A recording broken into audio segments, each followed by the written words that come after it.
কেউ যদি আপনার কাছে টাকা ধার চায় আর আপনার যদি দেওয়ার সুযোগ থাকে, তাহলে টাকাটা তাকে আপনি এমনিতেই দিয়ে দিন।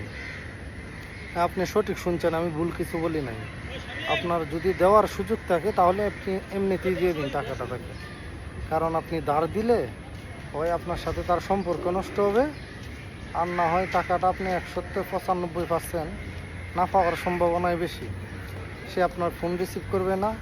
মানে শতকরা কি বলবো, 95%ই তো এরকম, আরও বেশিও হইতে পারে। কারণ আমি আজ পর্যন্ত টাকা ধার দেওয়ার সঠিক টাইমে আমার কাছ থেকে নিচে আর সঠিক টাইমে টাকা দিছি, এরকম আমার রেকর্ড নেই। হয় তার সাথে সম্পর্ক নষ্ট হয়েছে, নাহলে সে আমার কথা দুর্নাম ছড়ায় বেড়াইছে অন্যান্য জায়গায়, এরকমটা হয়েছে। মানে সে আরও উল্টা, তার কাছে টাকা চাইতে গেলে সে আরও নানান মানুষের সাথে আমার কথা দুর্নাম করে বেড়াইছে।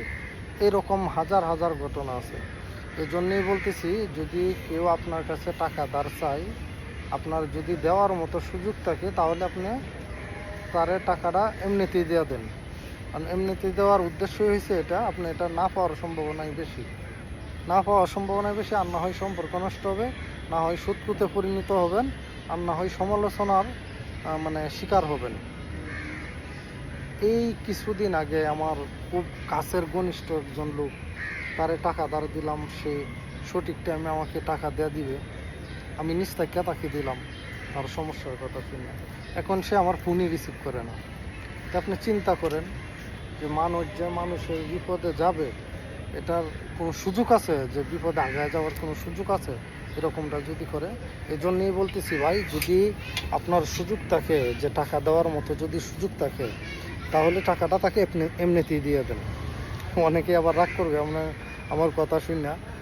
আপনি কমেন্ট করেন তো যে আপনি টাকা ধার দেওয়া সঠিক টাইমে পাইছেন, বা কারোর সাথে সম্পর্ক নষ্ট হয় নাই, বা আপনি সমালোচনার শিকার হয় নাই, বা সঠিক টাইম যে ডেটটা দিছে এই ডেটে পাইছেন, এরকম কয়জন আছেন একটু কমেন্ট করেন তো। আছেন না আছেন যে এরকম কথা না। দুনিয়াতে ভালো মানুষ না থাকলে তো দুনিয়া টিকতো না, কিন্তু এটার সংখ্যা খুবই নগণ্য, শতকরা 2 জন।